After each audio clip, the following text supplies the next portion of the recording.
Cool. Oh, there we Kenton's go. in my Okay. Kenton's in my neck of the woods this week, wherever that is. Y- Yeah, I got JP to buy me a steak lunch, guys. It was great. We had a good chat for a couple hours. Indeed. Cool. All right. Kenton, you got the And agenda here, and Cole's got y- the y- Coke's got the questions. yeah, basically just to refresh everybody. So uh, there was a space on Thursday with Chad Bareford and Patriot Sounds and with the Coke. And with the Coke was asking a whole bunch of questions to Chad. And then JP, you posted you weren't happy with some of the answers to those questions and you wanted to set up another space to address them. And so this is it. And so JP, I don't know if there's any questions in particular you wanted to address, or with the Coke, if there's any questions in particular you wanted to direct towards JP. You want to Yeah, start, sure. So JP? yeah, let's Yeah. go. So I just wanted to just really like pulse check, sync check, see where we're at and where is THORChain right now, where is Rujira right now, where's the ecosystem, and what is the part of the 6 to 12 months. Because behind the scenes, we've still got a huge amount of people grinding away, trying to ship better infrastructure, better features, and better execution on multiple layers of stack. So I just wanted to add that perspective in and also grab any questions that you might have. So yeah, we can wait for with Kurt to generate some questions, but in the meantime, so just a recap. Uh, how are we going? So, THORChain this year has well, just working backwards, it's shipped a couple more chain clients. We did have 5 or 6 of them ready to go. There's a bottleneck there that I'm trying to solve literally right now, and so we can talk to that. We've Chad has shipped limit swaps, rapid swaps, also in the pipeline. Memoless inbounds and also working on Memoless outbounds. That I'll give you my perspective of why I think those features are important. And then we can also touch base on what's coming around the corner, what we're going to focus on 2026, how we're going to respond to the new perimeters in town, which are intense, clearly intense, picking up, and we can explain why perhaps they win on why I think intense is something that THORChain needs to deliver on quickly. So yeah, hopefully if you got any questions, just feel free to raise your hand and yeah, we'll try and get them. So yeah, what are we doing right now? Well, what am I focusing on is we're standing up a team of killer devs right now to grab either StageNet as it is today or fork THORChain and create a new staging environment we'll call ChainNet. And my thesis is that the developing new chain clients is actually not the bottleneck. The bottleneck is on coordinating it down through THORChain's top layer, which is through 9 realms, through governance, through security concerns, through nodes having taken some time to spool up infrastructure, and why I think we should move to opt-in chain clients. And opt-in chain clients is a bit of a shift in security posture, but I think it's the only way THORChain can scale into this next generation. And the idea with opt-in chain clients is you don't need 100 nodes to run every single chain client. Right to this day, for the last 5 years, THORChain has existed. We have basically forced every single node operator to run every single chain client, like Bitcoin, Ethereum, Base, etc. And originally it was all done through full nodes. So not only did they have to sync a chain client, but they had to do it on their own infrastructure as well. And 18 months ago, we relaxed that. We started using RPC, or allowing node operators the ability to use RPC. And if you take that back, why did we have that original security posture? Well, it's this whole idea of eclipse attacks. So if a bunch of nodes just generate a fake inbound transaction, or a RPC provider or someone who's managing the infrastructure behind a blockchain creates a fake transaction, and then it can cause essentially an eclipse attack on the blockchain where the transaction is fake, and the swaps happen on money that's not actually real. So but my opt-in chain clients will allow nodes to pick and choose which chains to run, and largely most nodes will keep running Bitcoin, Ethereum in the main chains because that's where all the fees are. And so the economic model will be, for a node operator, is, can I spool up this new chain client, and do I want to participate in the fees for that? So for a chain client that doesn't generate much fees, like for example Cosmos, or some of the smaller chains like Bitcoin Cash, or occasionally Bitcoin Cash goes to large volumes, then we will let a free market decide what should be the going risk reward ratio for a new chain client. So if there's low fees, relatively speaking, compared to Bitcoin, then not every not every node in the top in the 100 need to run that particular chain client. But to pull off opt-in chain clients, we have to do a lot of changes to the vaulting, but it's all manageable. It's just developer work. But it will allow sets of nodes to decide which chains to run. So we can get more experimental. We can foreseeably run a new chain client with just 4 nodes. And those 4 nodes will sync up the new daemon, generate the vaults, put liquidity in, and now suddenly we can support those routes. So I do think that is how we should move into 2026. And we're going to roll out on ChainNet or the StageNet. We will roll out a whole bunch of new experimental chains. We'll have more L2s. We'll do that with the new router V6 design, which doesn't store assets in the router itself. It will forward them into the vaults. And we will, we can experiment with Zcash, Monero when we finally build the NPC required out for that. And yeah, we can experiment with L2s. We can experiment with more Cosmos chains, and really make THORChain the one-stop shop. The other reason why I think it's important is THORChain only really served a small handful of chains early on because it was trying to service the biggest beast in town.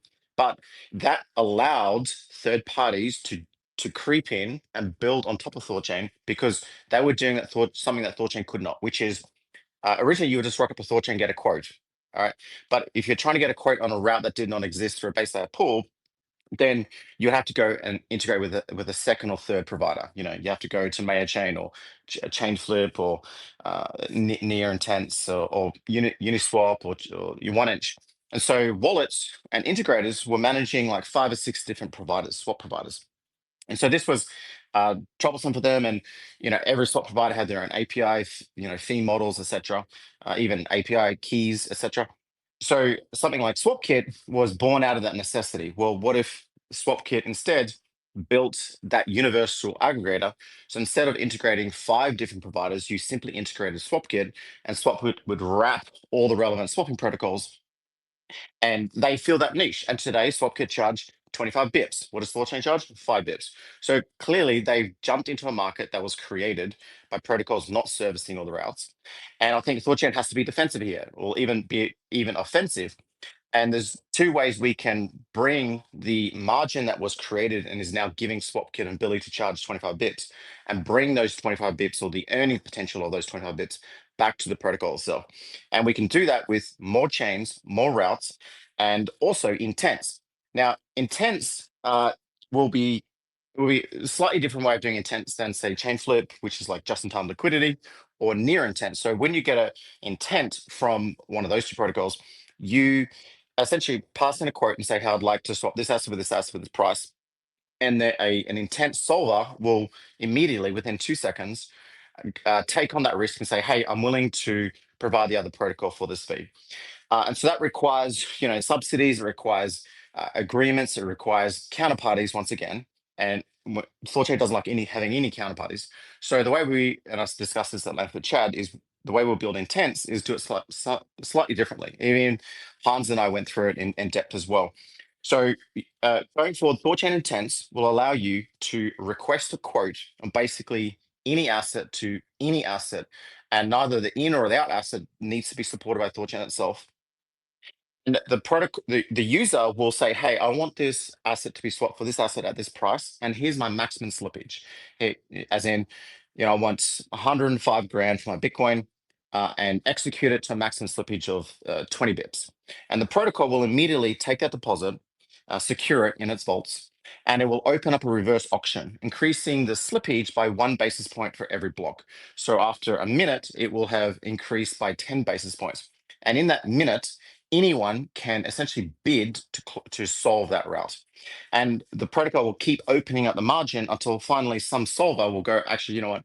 This margin has increased for me enough. Maybe 10 bits isn't good enough for me. So I'm going to wait till it's 15 bits." So they can put in a solution, an offer, say, "I'm willing to solve this intent at 14 bips, but not 10 bips."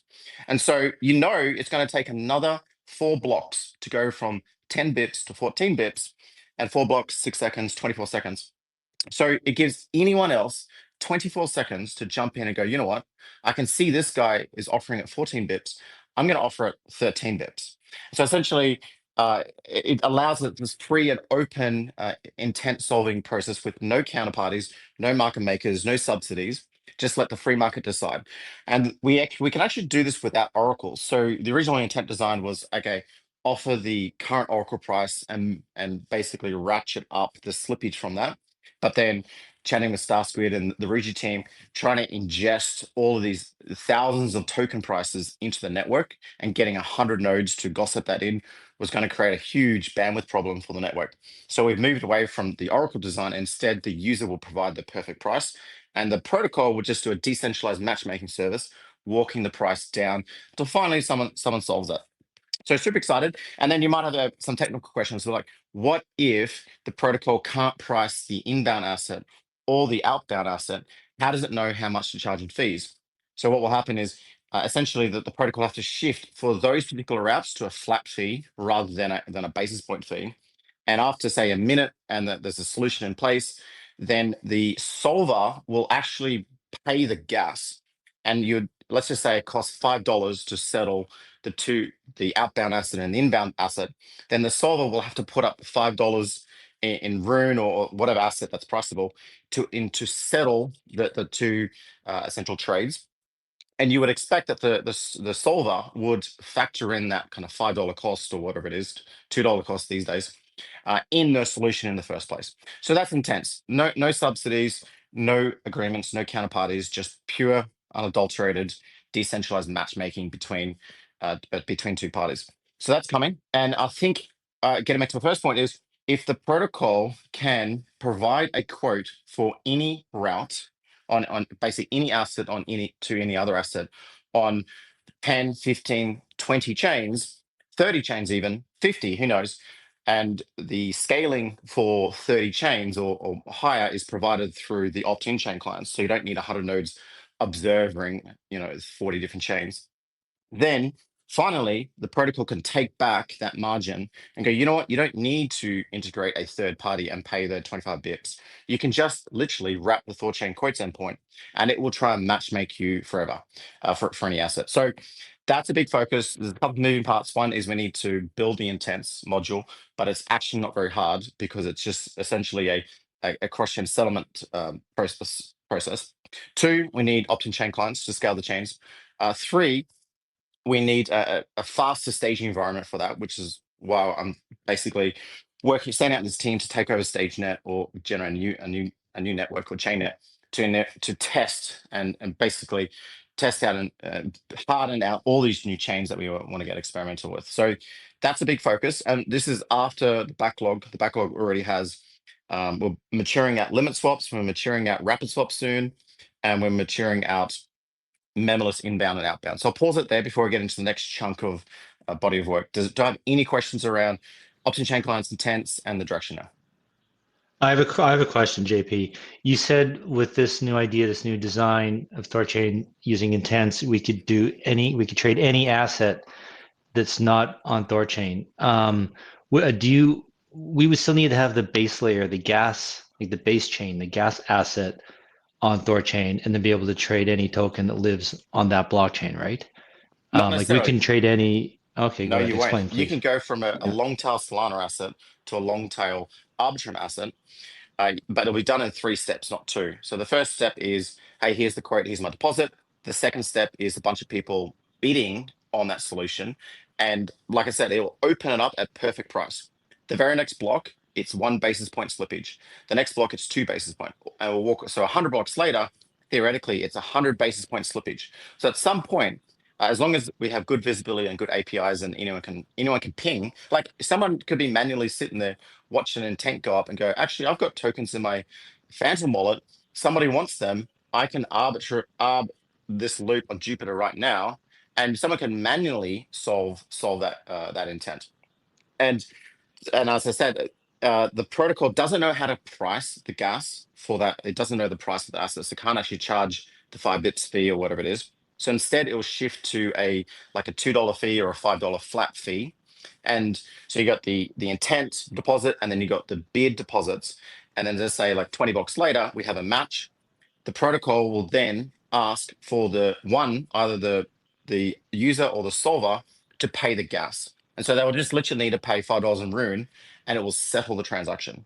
So that's why I said the solvers need to price in the gas outbound costs in their solution. So if they know it's going to cost $5 to settle the transaction, then they need to provide an additional $5 or $2 in Rune to settle that up. Now, the protocol will keep unsolved intents in its system for up to 3 days.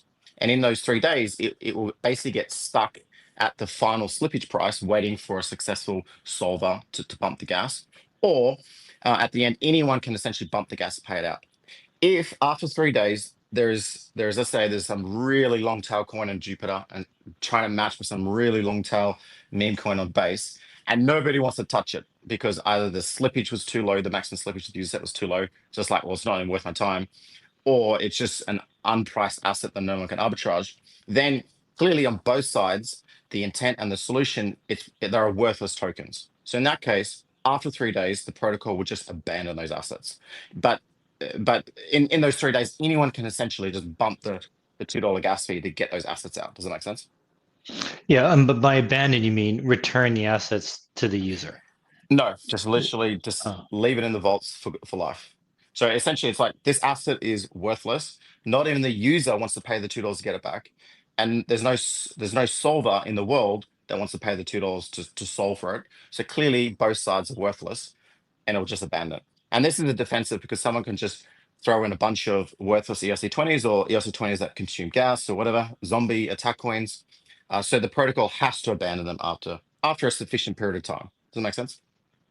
So, kind of. So if okay, well, if I'm a user and I place an order, I forget about it for a couple days. Like I have to go manually pay the gas to have it returned and refunded to me.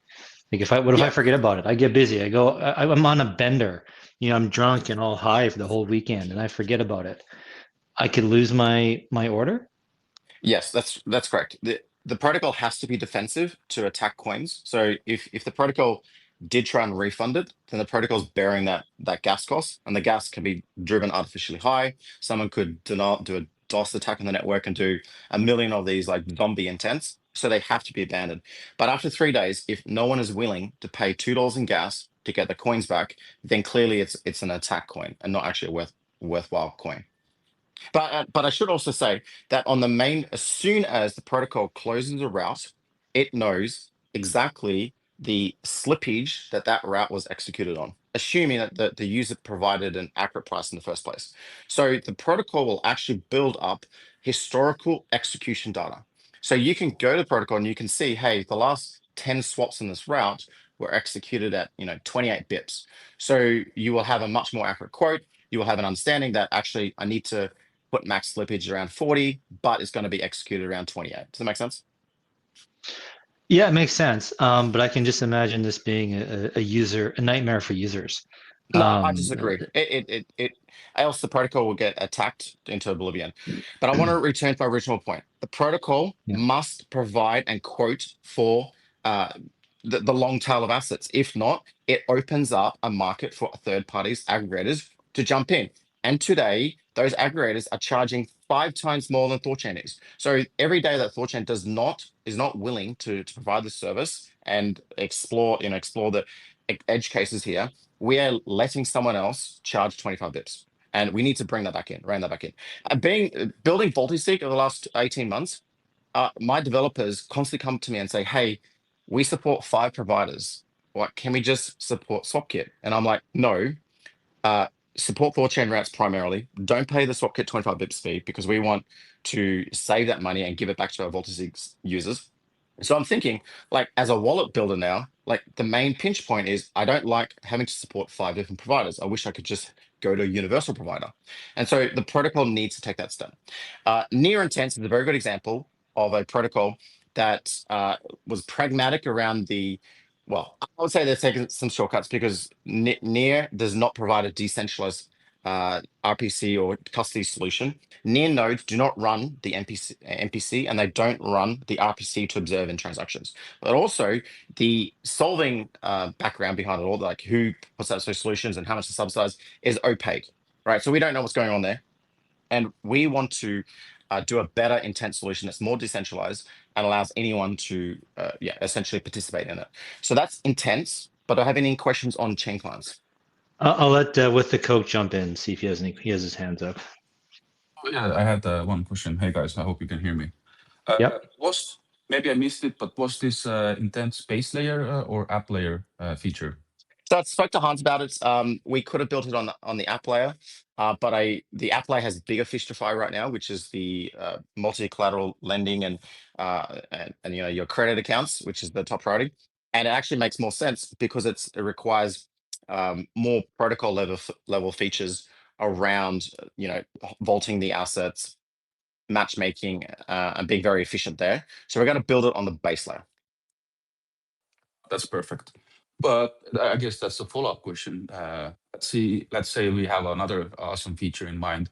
How do you decide on which layer? Of course, it's going to be a technical. So if it's not possible on the base layer, most likely it's going to be built on that layer. But how these discussions goes between teams, where it's going to be deployed?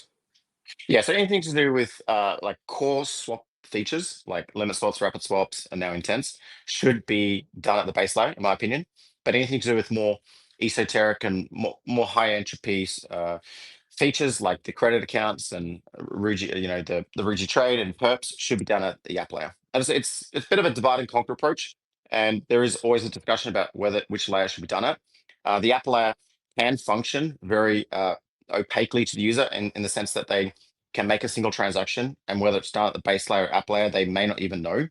For example, like soon we'll have the ability for you to essentially deposit into the protocol, wrap it into a secured asset, interact with an app layer contract, settle something there, and then maybe even redeem through the secured asset pipeline back into an L1. So that user experience, the user may not even know which layer has been done at. Okay, perfect. Because it's, I assume it's cheaper to do it on the base layer as well. Otherwise, Rujira wants to get the fee as well if they start solving those codes. Yeah, yes and no. Yeah, so this was an easy decision for us, although we did have the discussion, but we think it should be done at the base layer because the protocol needs to understand the assets, whether we can price them, whether we can't. And at the end of the day is whether the liquidity is in the app layer or the base layer, arbitrages are going to essentially are between the two. So whether liquidity is going into the contract liquidity pools or the order books on Ruji, or whether it's going into the base layer liquidity pools, that liquidity is still available in the markets. And an arbitrage agent will use the two to execute on a solution. So you can imagine that if someone puts an intent up for an asset that's liquid, it's in the base layer, it's in the app layer, then an arb will actually grab an asset from anywhere they want. They can actually solve an intent with a secured asset from the app layer. And in fact, Hans may decide to use the intent architecture of THORChain to liquidate long tail collateral that's in the app layer credit accounts. Like very easy, you could and a contract could put up a bunch of collateral that needs to be liquidated that may not have liquidity on the app layer or the base layer, and it will get sold from external to the system, if that makes sense. Yep, Cool. it makes sense. The only reason why I only ask this is because let's say there's people coming on board with THORChain or Rujira. Let's say a lot of people use those tokens as investment vehicles, so they have to decide which token to buy, which token gets the features and the APY. So that's APYs and yields generate the investor community and the users and where you want to park your assets and which community you want to participate in. But going forward, I see both the app and base layer working tightly together. For example, credit accounts on the app layer, which will be the Halo app, right? No one's on any illusions that a well-executed multi-collateral credit account feature, which is essentially you deposit a bunch of assets in from any chain that you want. They may not be able to be priced by the app or base layer, in which case we can use intents to get a pricing on them or a liquidation offer. And then you can mark those. And in fact, I should have invited Hans up here to explain credit accounts towards the end. In fact, I will let him explain them because it's his baby. If he's still jumping on, yes, he is. But we'll move to the next question. but yeah, credit accounts, lending, and multi-collateral accounts on the app layer will be the halo feature, and I think that's where Rujira need to focus on and deliver, and that's the bread and blood being coming from Rujira with the Orca product and the liquidations. Like that is this is the DeFi super app that will live on Rujira.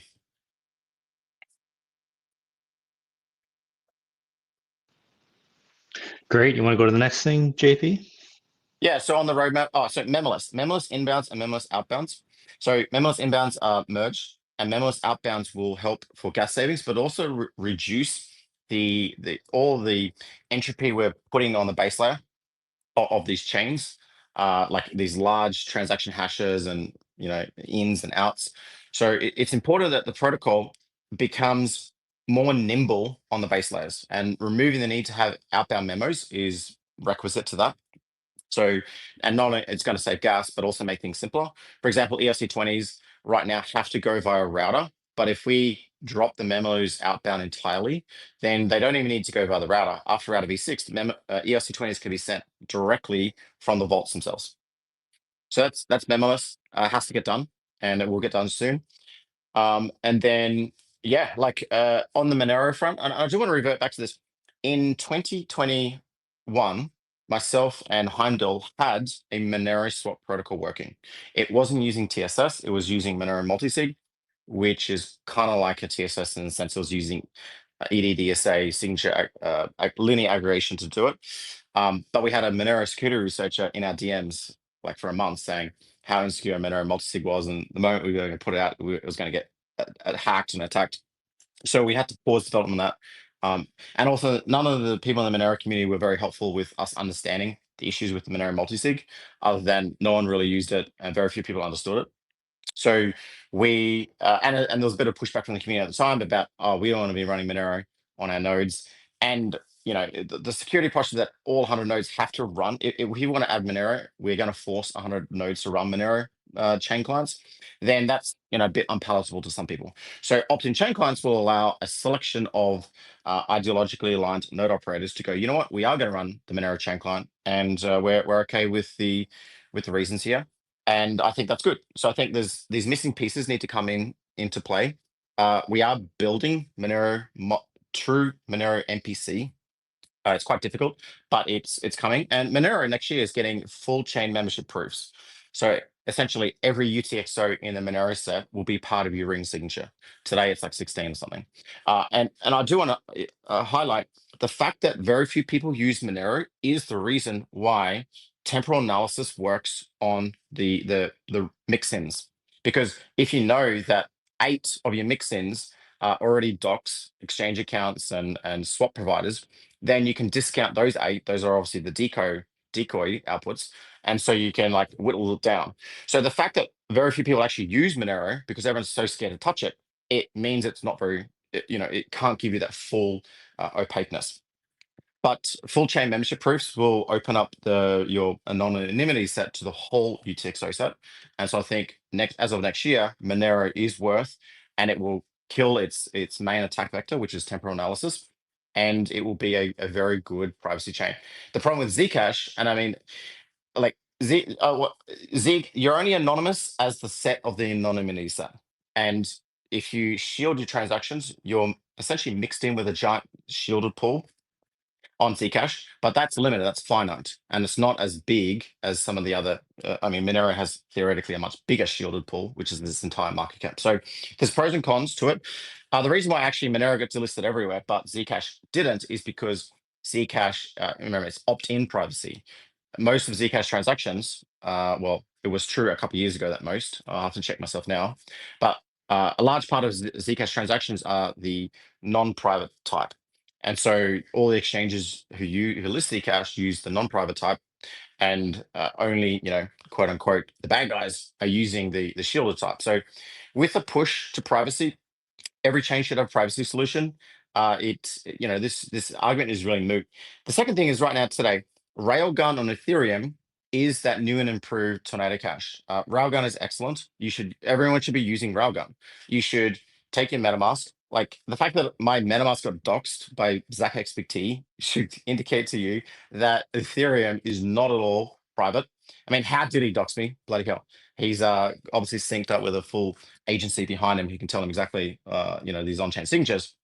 But uh, uh, Ethereum, everyone should use Railgun to mask your wallets and move them around. But two, I mean, the fact that right now you can swap into Ethereum, shield it in the Railgun protocol, move it about through another address, and attain full privacy. So where is this argument that we don't want to connect to Monero because it's private? Because you can basically use a privacy chain today. It's called Railgun on Ethereum. So the argument's a bit moot, in my opinion. So I think it's pretty awesome. I think having Monero would be fantastic. It's one of the things that actually got me into THORChain in the first place was the potential for Monero pool. I mean, bringing fungibility to Bitcoin is, I mean, the Bitcoin maxis will have, they can't not notice that or recognize that. Like it'll be infuriating if they don't. But so I think it's pretty huge. I think it's awesome, man. I'm curious. So you said you guys had a working swap product using Monero's multi-sig. Is that what you'd have to use on THORChain, or would you be able to use TSS on Monero on THORChain? The same research laboratory who shipped us DKLS for Voltisig, which has been used live in Voltisig for almost a year now with no issues. It's fast, it's easy to integrate, it's secure. They are under contract building us the Monero MPC, and they say it's possible and it's coming this side of Christmas. So let's see. I mean, take any timeline a developer gives to you and times it by 3. So maybe Q1, but let's see how we go. But yeah, the goal will be to get Monero. Once we get delivered Monero MPC, is to get it on this new chain net as fast as possible. Cool. And then is your goal, I guess, to have the opt-in, forget what you called it, for nodes to be able to opt in which pools they want to secure before you add Monero instead of after? Yeah, absolutely. The nuances there is the bond rewards. So the liquidity fees and the fees collected on a per chain basis will go into chain buckets. And at the conclusion of the churn, instead of today all the fees coming from the bond rewards bucket being delivered to all the nodes, basically pro rata, it would be done on a per chain basis. So if a chain is getting a lot of economic activity, and there's a small set of nodes running that chain, then they're going to get more rewards than the people who are just running the bare minimum. Does it make sense? So we will see a free market emerge, and you would assume that the low economic activity chains will have low node inclusion, but that's fine because that reaches the kind of risk reward matrix or the profit margin. And the high economic chains will have high input. And so I could basically assume that all these nodes are going to probably keep running most of the chains today across the board, but some will decide to drop off some of the smaller chains or the bigger chains. Not all nodes are bare metal, so not all node may not want to run a Solana daemon, which is quite expensive. So I assume maybe even like a third of the network won't be running Solana, but that's fine. So the Monero pool, I'm assuming it would start small like everyone else. And so because it's so small, it'd actually probably be pretty hard to, start hiding your tracks through it, right? Like it's not like Lazarus could throw $1 billion into a Monero pool and play around with it, because if the pool is only 100 grand, it can't handle it, right? So so in theory, anybody who has concerns about adding Monero at the beginning shouldn't be worried, because the pool is going to be too small to effectively use it for pure privacy anyway. It's going to take time for that pool to scale and get large enough and have enough transactions going through so that everyone's hidden in the crowd. Am I right? Am I wrong? Do you agree with that, or how do you see it playing I agree. out? And I mean, on a 100 grand deep base layer pool, you can do. I've seen 3, 4, 5x the streaming swap sizes. So as long as there's sufficient arb, you could easily stream across $500,000 in a swap, and you just need the arbs to keep up. But that's the problem with the ARBs, because how many centralized exchanges have Monero? And are they going to be able to ARB effectively between THORChain and whatever sex? Isn't that the problem? That's the problem with Monero, is there's just there's no exchanges that you can buy it on. So that, could that make it difficult for ARBs to um, to Yeah, I balance the mean, pool or to yeah, fill I up mean, those if the trades? yeah, but if the more volatile the pool is, the more fees will generate for the nodes, and that's that's good for the network. So, these are just emerging problems. But I think Yeah. getting zooming back out, like the protocol needs to be its own aggregator. It needs to service all the routes that anyone could want, and to do that, we need to start scaling the way that we do chains and start scaling the way that we do routes through intents. So there's a couple of missing pieces there, but I'm bullish and we're building. Yep. So zooming out a bit more, so the protocol generates sovereign revenue through base layer transactions and the emerging app layer. And those are two sources of revenue, which, the base layer swaps are hotly contested these days. There are, multiple swap protocols. For so long, back, 5 years ago, there was no swap protocols. And it's good to see multiple options alive today that you can do swaps on. But as we know, people generally don't swap that much. I mean, how many people here swap once a month? I mean, maybe a couple times a month. Um, but yeah, so like swaps are very ephemeral. There's no real loyalty from users because they would just use the best route, the best aggregator, etc. But the app layer revenue will generate loyal users, and the protocol is able, it's a decentralized custody protocol that's able to hold collateral and support an expressive app layer to allow people to do extra things on it. And the biggest market of them all is lending. And Hans' lending feature will be interest rates, it will be liquidations. Super excited because we all just witnessed the giant wipeout last week of the open interest on the markets and centralized exchanges having all their entire books cleaned out, and emerging out of that, we were starting to realize how much those centralized exchanges through the flash crashes made money on liquidations because on you know perps is a giant moneymaker for exchanges. They get to liquidate their users ahead inside the maintenance margin. So, if a position gets liquidated 2% above strike and that collateral, immediately goes up, that is profit for the exchange and nobody else, right? But even with Hyperliquid going into auto deleveraging, so not only did the longs get wiped out, but no one was providing the long side of the book. So the shorts got stopped out early. So everyone, like, people lost on both sides. But who made a lot of money? Well, Hyperliquid made 40 million in 2 hours from the auto deleveraging and liquidating early. But in the Ruji app layer lending credit accounts, who is going to be doing the liquidations? Well, guess what? It's going to be you.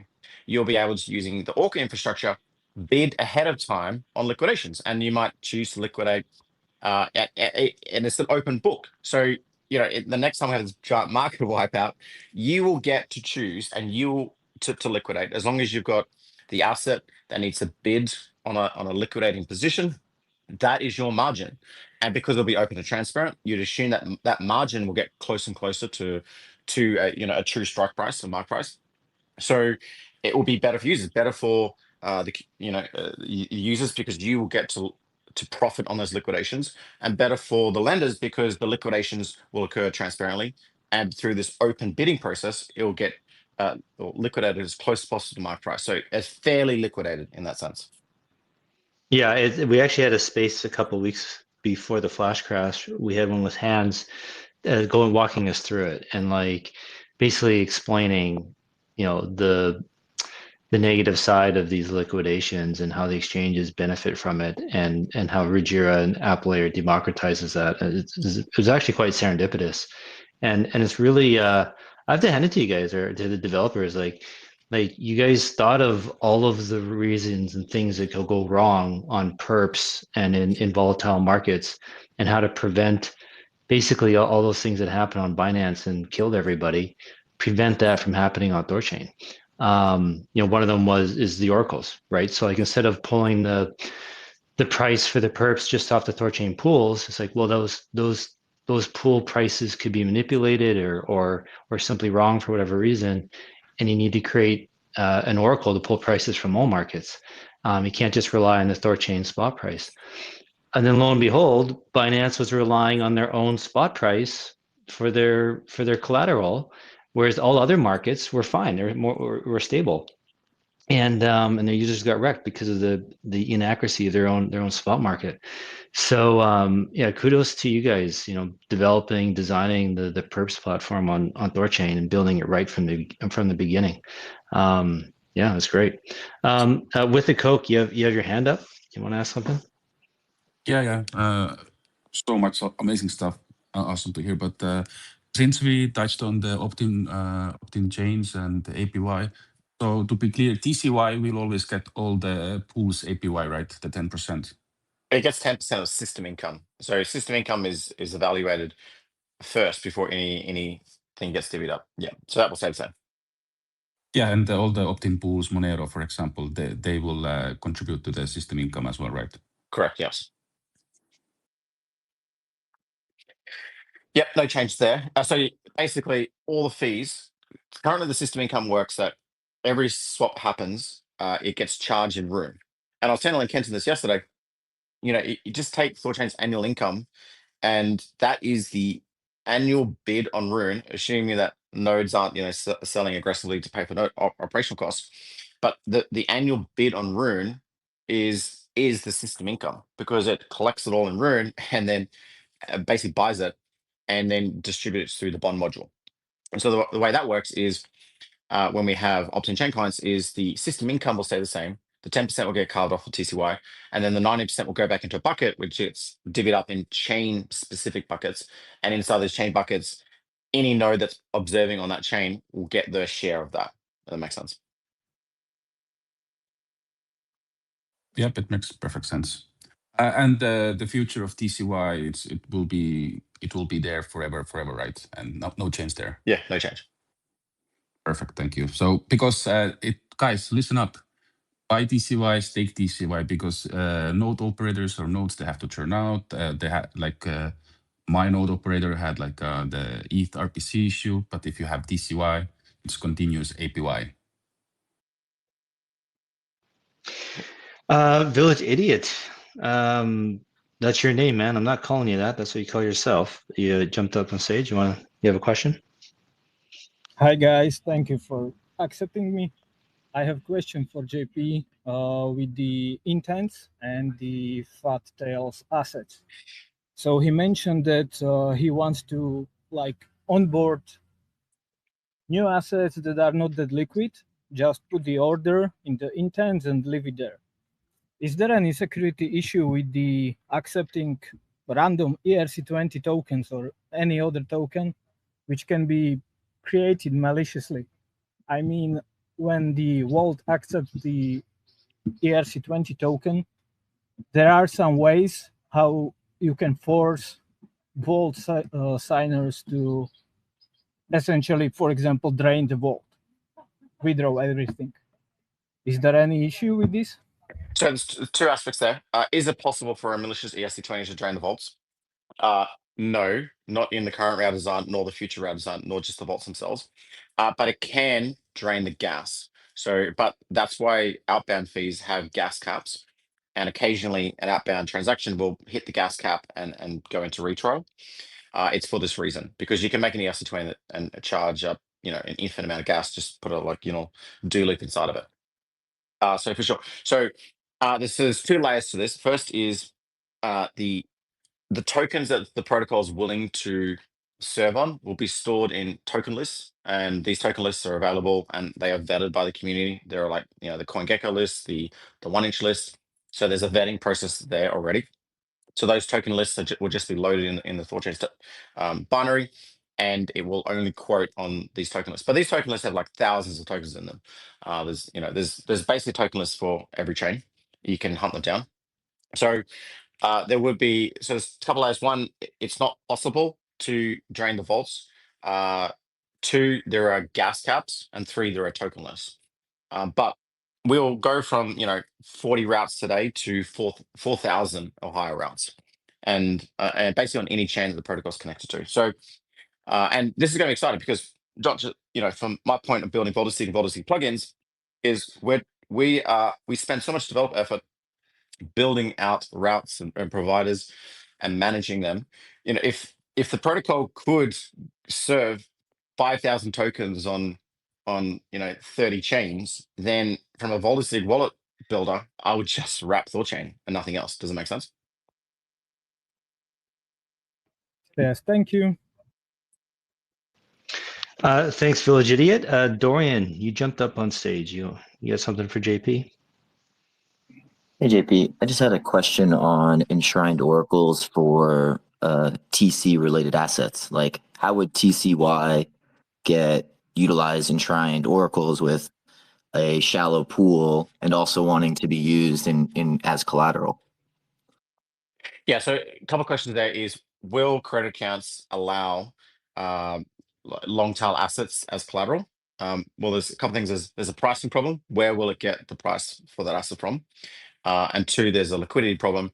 When you go to liquidate this long tail collateral, can someone actually put up make good on that collateral and liquidate?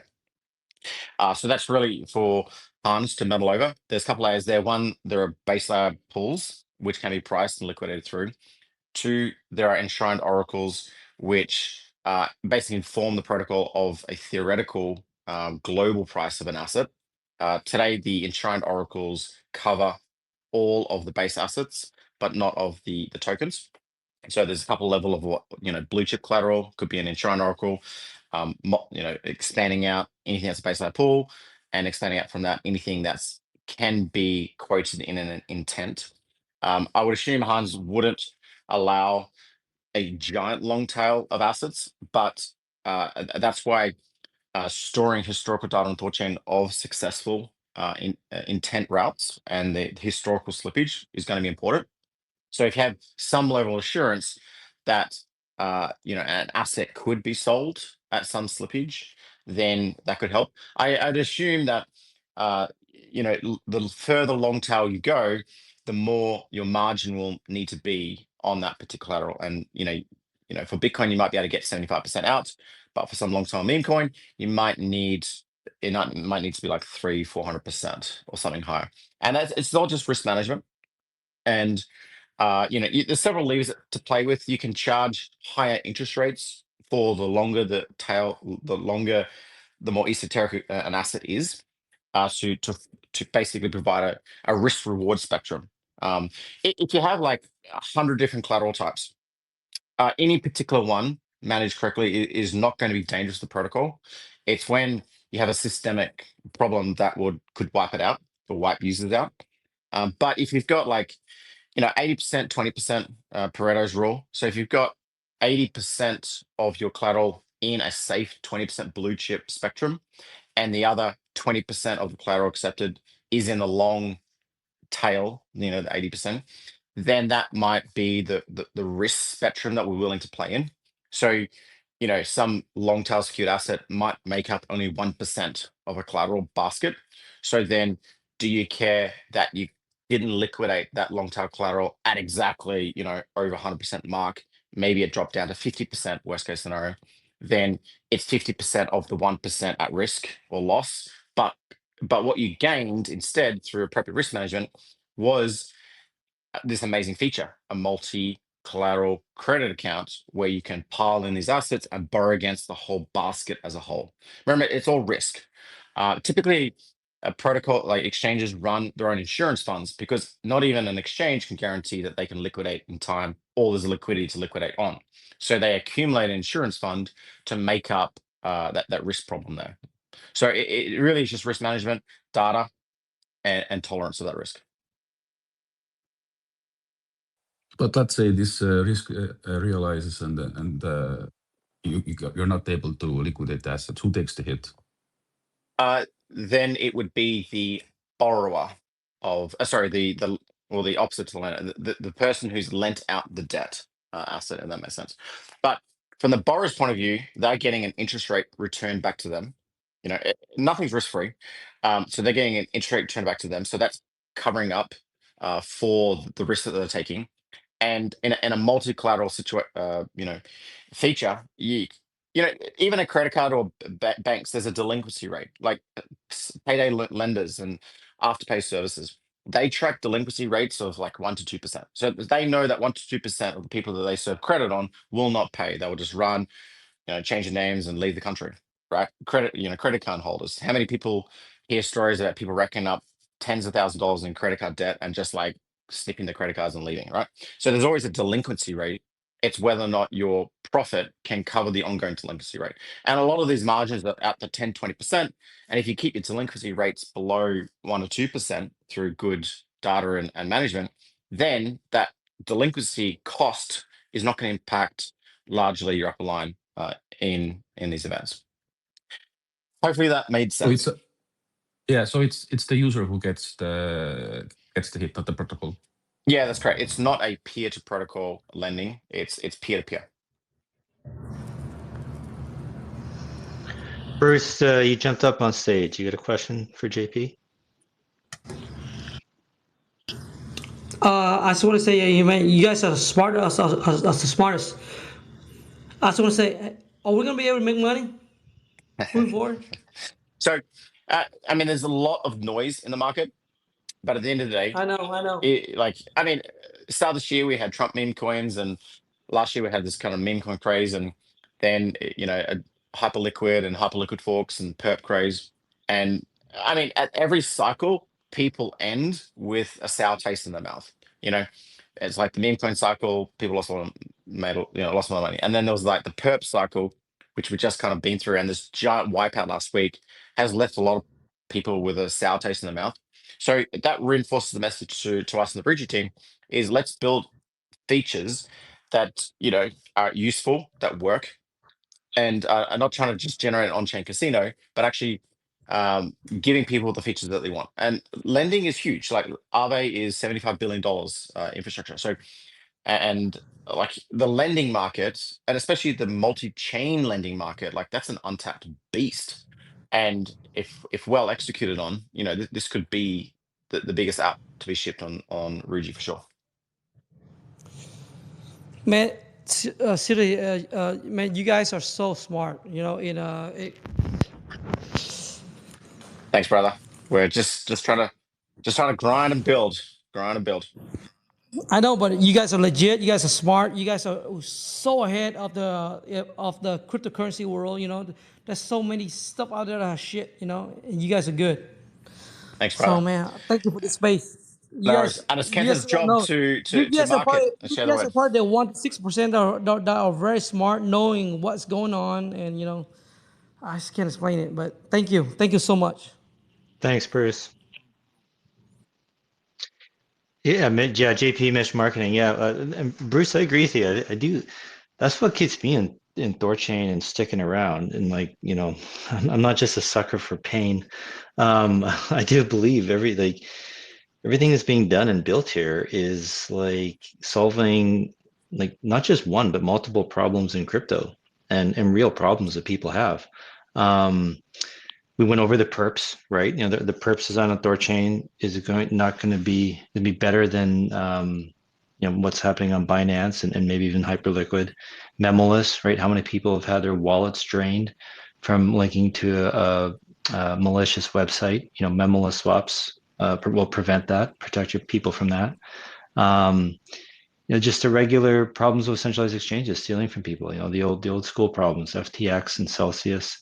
Like all these things THORChain is solving. Then if we get Monero and that pool gets to a size and we bring fungibility to Bitcoin, how many problems is THORChain, that's 4 problems we just solved right there, right? And how many more are we solving that I haven't thought of? It's pretty impressive, JP. It's pretty cool at whatever you and everyone else has done here and continuing to do. Yeah, and the job is not done.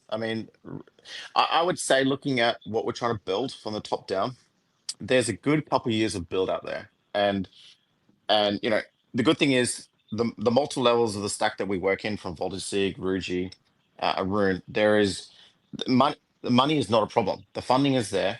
We've got the good people in the right seats building. All we need is to write those lines of code, make sure it's secure, roll it out, and coordinate. And it's really, we're looking for people with tenacity to survive the grind, because this is, I've been doing it since 2000 and 16 or something. This is every year I want to quit, but every day I come back to work because it's difficult. You get to a point where you know too much, and you don't want to walk away because there's still another wave of innovation that needs to be delivered, and each cycle there are more problems to solve. But standing back now, like the protocol works. It's got a very passionate community. It makes money. It is solving a problem on multiple fronts, and we just need to keep building. And it works. At the end of the day, it works, and it's like why don't all these, and we're solving it on that front as well. Like a lot of these analytics sites don't get to show the biggest feature of THORChain. It actually makes money, and it's like top 10 on the leaderboard for L1s that make money. THORChain's kind of Midgard and data services has to be necessarily a lot different to like EVM land, and that stuff is easy to wrap, but it makes money, and it sometimes feels like we're like, especially in Cosmos land, because Cosmos back in 2015 I thought was amazing. And the Cosmos stack with WASM and everything around it, IBC and BFT and the way the nodes work, there are some parts of Cosmos that are wrong and have always been wrong from the start, like perpetual inflation at the base layer and stagnated node sets and no validated churning or no aggressive validated churning. That stuff has always been wrong and should be changed. But it is the app chain thesis still works. The protocol is an app in its entirety. It's trying to do a feature. So yeah, we just got to keep building. Can we get them? Also, I don't know if you guys know from my experience, I do a lot of swapping with THORChain with a Trust Wallet. I was able to use it. I mean, it's worked very efficiently and it's good. I just want to share that. I use it a lot. Brother, you are using the wrong wallet. Download Wallet Seek today. No more seed phrases, brother. And you can go to and Trust Wallet's charging you 70 basis points. You go to swap.thorchain.org and save yourself 0.7%. Oh shit! I did not know. I didn't know that. I did since 2021. I've been using Trust Wallet. Oh my god! I did not know that. Really? Yep. Yeah. Yeah. Yeah. Very good. Cool. There you go, buddy. Any more questions here? No. Around the crew. But anyway, the technology work. Okay, guys. I just want to make a point. The technology work, and I will change it from move forward. Yeah. Thank you. Thanks, Bruce. Cool. Any further questions? Any hands up?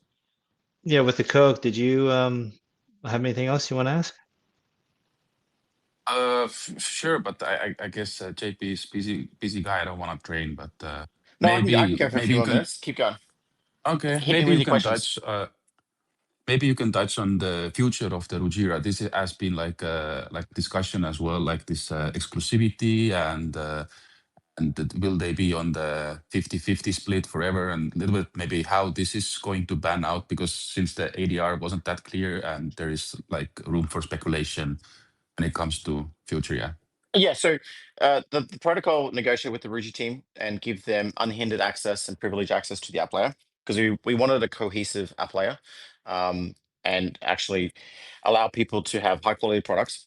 And so they have a 12-month exclusivity period to, I think it's June next year.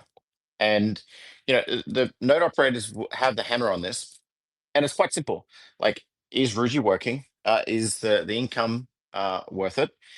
Because it's a 50% tax rate. And so if they do want to open up exclusivity, then they'll have to necessarily drop the fees. And do they want to? And so Kenton's always pushed for, free markets, let's drop the fees right down and let anyone compete with anyone. And I like Kenton's approach into that. But also, like, if Ruji is working really well and generating this income, then you might as well keep around the exclusivity without dropping it. But it's yin and yang. We're still a while to go, a lot to build out. But a cohesive lending protocol with multi-collateral credit accounts, is I think going to be the biggest feature that they can ship. And so we're just and we're processing. Yeah, good. Because I mean the biggest problem at the moment that I guess people are not happy about is the onboarding of the Levana team, and the people are waiting like after the perps to come live, but issues there. So that's partly because Enshrined oracles, we advise them not to rely too heavily on the base layer prices, because with an XYK liquidity pool, you can actually manipulate it. I mean, you will pay fees and you'll pay R, but it's still possible to move the price around, you know, in a direction. So we've just released Enshrined oracles last month, and Rujira should be rewiring up to those Enshrined oracles. But once again, like, you know, within the next 6 months, if the current Levana effort of Ruji is insufficient and it's the wrong model, then either they need to change the model and build harder, or we'll open up to another team to have another interpretation of that. And the whole idea is like, give a focused team a clear head start and let them build something that works. If not, then open up to more competition and more teams to build. Okay, and from me, last one only. I noticed you mentioned maybe onboarding Akash, providing security for them. What's the deal with that? Are we acquiring other protocols under us, or maybe you can elaborate a little bit on that? Yeah, so iCash ran a sovereign chain with 8% base layer inflation, and you know, keeping around a sovereign chain that was not making much money is very expensive.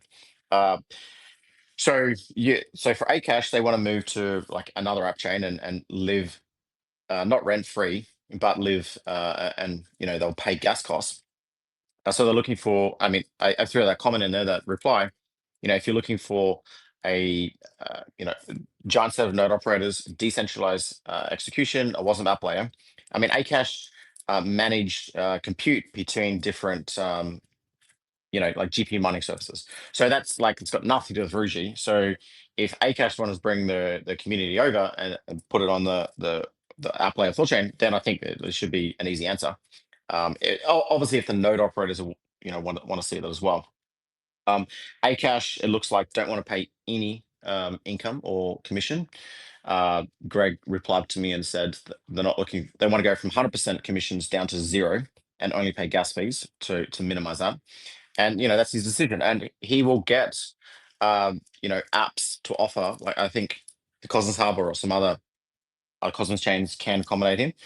But yeah, I think any app on the protocol that gets to use the protocol's secured assets should charge pay fees, because those secured assets do cost money to keep around. That's important. So whether it works or not, let's see. I just you know, wanted to open up a line of communication. Perfect. I think you answered most of my questions that I had in mind, mainly Rujira and TCY futures. So nodes have the stronghold on Rujira, basically. Yes, But that's the correct. Nine Realms owns. I didn't know that, so it's fantastic that we had actually Chad on the space. Nine Realms supposed to own a lot of nodes. So how I who don't. owns the cap? They are capped at 20 nodes.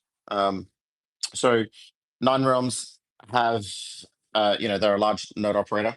They essentially built out all this infrastructure. So rather than each node needing RPC, they run one set of RPCs and then plumb that into the node so they can achieve economies of scale. They do actively market looking for bond, but I actually believe the number is only 20 nodes. They were under agreement, and I can check this up, but they run less than you know, they cap this all at 20 nodes. I'm not sure whether 36 nodes, but I've got a meeting with Simon tomorrow, so maybe I'll ask him directly.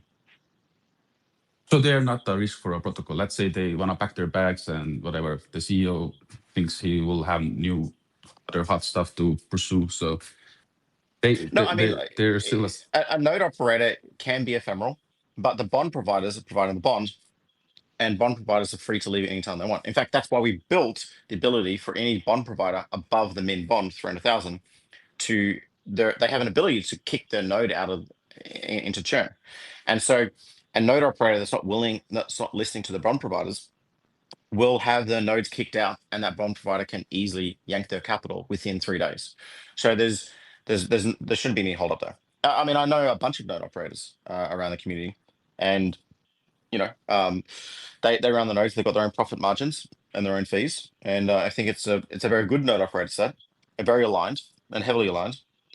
And in fact, in the whole lifetime of THORChain, I've never seen any form of a malicious node operator in the sense that they weren't responsible for holding the chain up or doing nefarious activity. In fact, I know of at least one node that had their node internally compromised. But the way the protocol is built is it doesn't even matter if a node is compromised; they still can't do anything.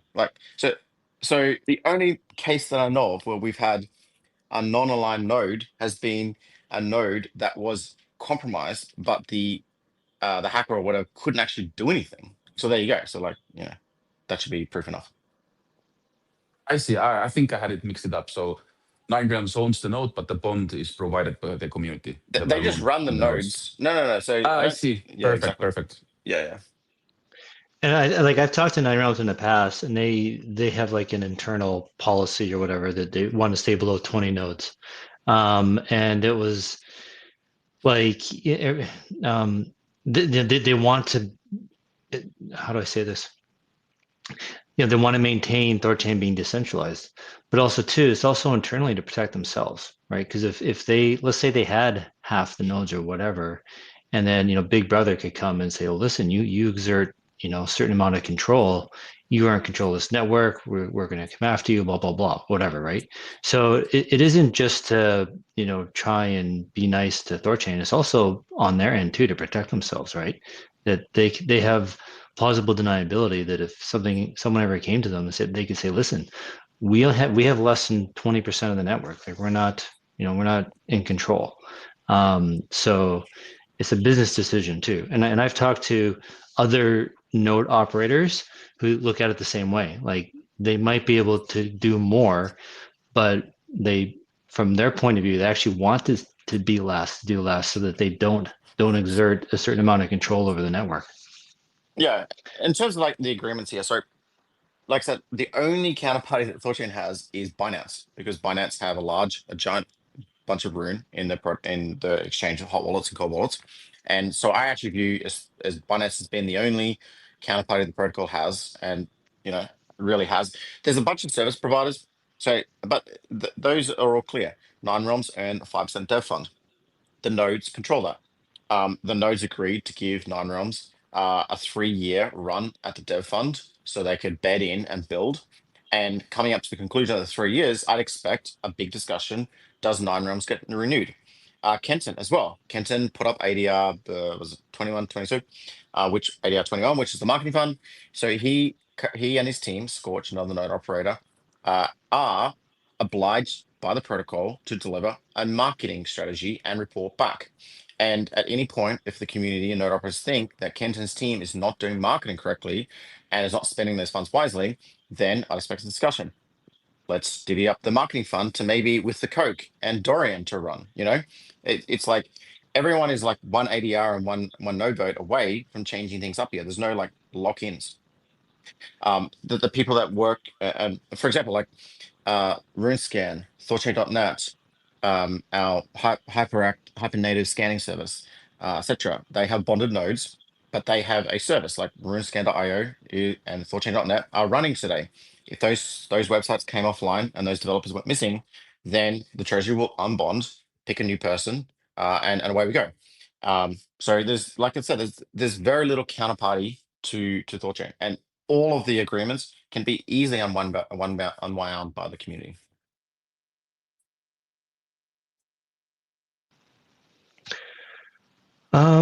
I think this is great. Anybody else have questions? You want to come up, request? While we're waiting for that, JP, is there anything else you wanted to add? Maybe No, I do mean, you I want to wrap think, this up here? yeah, I mean, in all markets and in all business ventures, you have to adapt or die. And the only protocol that doesn't need to cheat like this is Bitcoin. Bitcoin actually can do zero adaptation forever.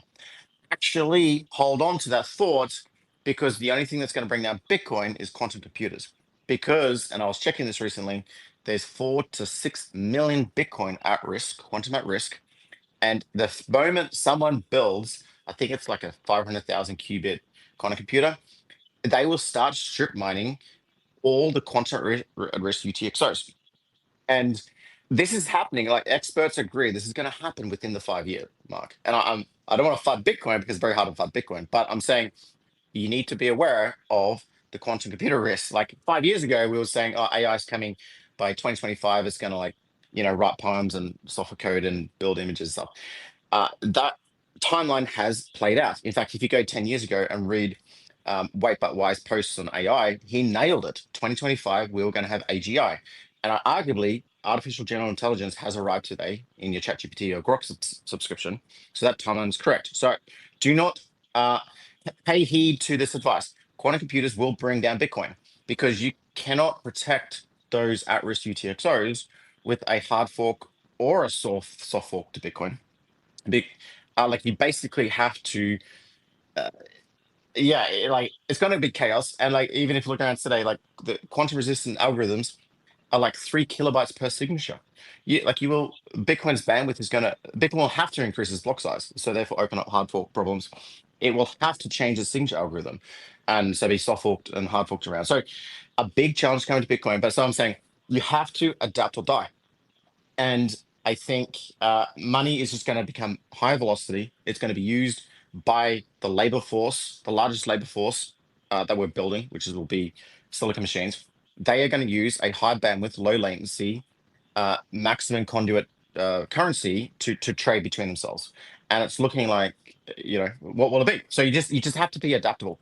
And THORChain since the start has pivoted, turned, been nimble on its feet, adapted, survived everything thrown at it.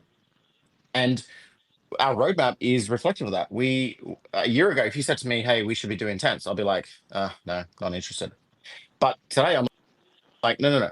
A month ago I had this realization that we need to be doing Intense because we need to be our own aggregator. And we can only be our own aggregator by building Intense. So we're very nimble on our feet, strong opinions loosely held. And the whole community and the whole node opera community, the developers and the ecosystem are nimble, iterative. They are willing to be humbled and are willing to change their opinion and are willing to fix the mistakes and keep moving forward. And that's basically the culture of THORChain. And it is strong and alive and it's building. And what THORChain lacked in changing in the code, they made up for in promotion, marketing. Like Bitcoiners market the hell out of Bitcoin, and that's what we're going to do with THORChain too. That's the whole point of the marketing fund. Start marketing the hell out of THORChain, like all this awesome stuff we're talking about. It's great. There's 100 of us on this call. Maybe we'll get 1,000 people in total listen. Right? We got to get tens of thousands of people hearing this message, and we're going to put money and resources towards that, and all over. Like I think the global South, like Russia, like people that actually need no KYC exchange. We want to target those people. So everything, everyone, everywhere. The website is up, you guys. swap.thorchain.org. It's live. It works. There's no fees. I think we're at 10 basis points now is our min swap fee. So like Buddy was saying on Trust Wallet, you don't have to pay the 70 basis points of their fee anymore. You don't have to pay the 150 basis points on Ledger. THORSwap is 50 basis points. You don't have to pay that. So trading on THORChain is cheap now. Swap.thorchain.org. And if you guys, the reason Bitcoin is huge is you have thousands of people around the world talking about it, right? And for THORChain to get huge, we need all of the hundreds and thousands of people in our community start talking about it too, and get people going to the site. So swap.thorchain.org. Check it out, guys. JP, we good? Should we wrap it up? We're good. Thanks, Kenton. Thanks. And hopefully I answer everyone's questions. Yeah. Stay bullish, stay online, keep going. Thanks, See you guys. Bye. Bye, guys.